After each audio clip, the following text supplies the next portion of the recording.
Hello and good morning. This is message number 6 on the prostate cancer journey. None of which would have been necessary if I had been made aware, or I'm not stupid, made myself aware of the need for regular checks from the age of 40 onwards. None of this would have been necessary.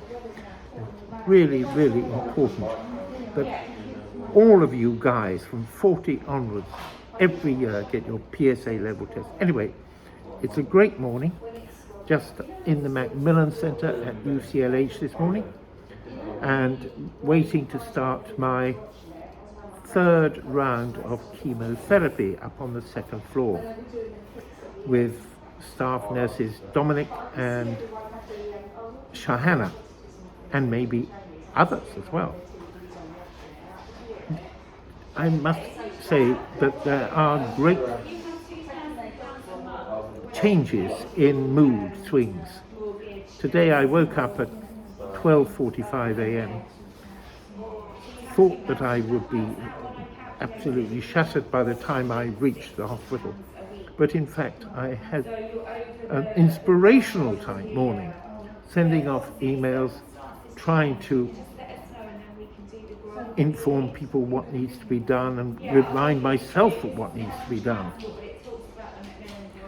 And part of my interest at the moment is generating new interests, and so I bought some Chinese original hand watercolor scrolls at auction, and trying to find out whether they have a value. And I've met a marvelous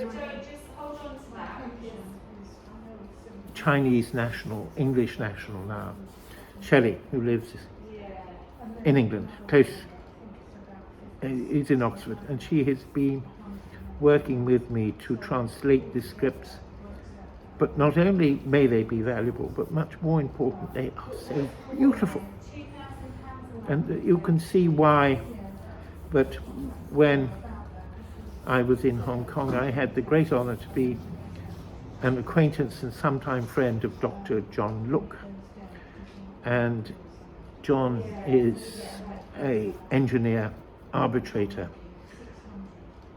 entrepreneur, opera singer, and was number 2 to the chairman of Sung Han Gay Property Development, and a marvelous, inspirational man.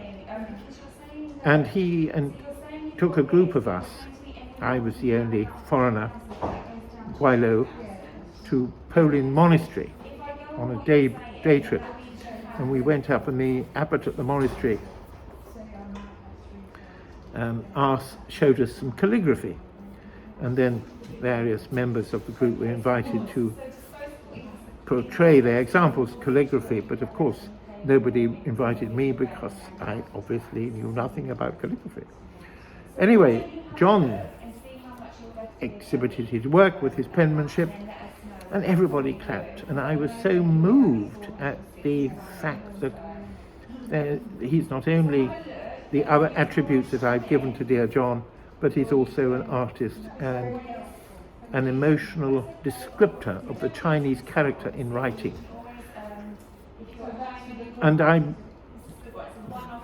value and cherish his friendship.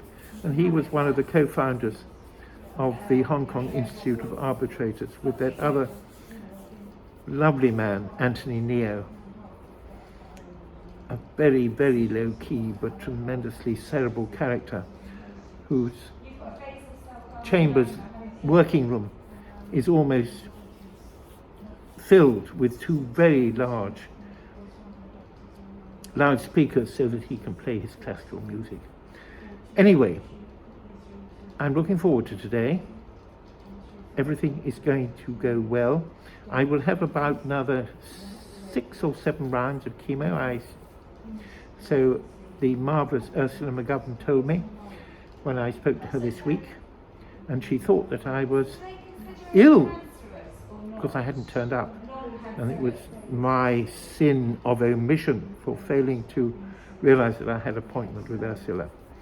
So, all is well, and everybody is being great, and so I shall now terminate this little message on a very upbeat note.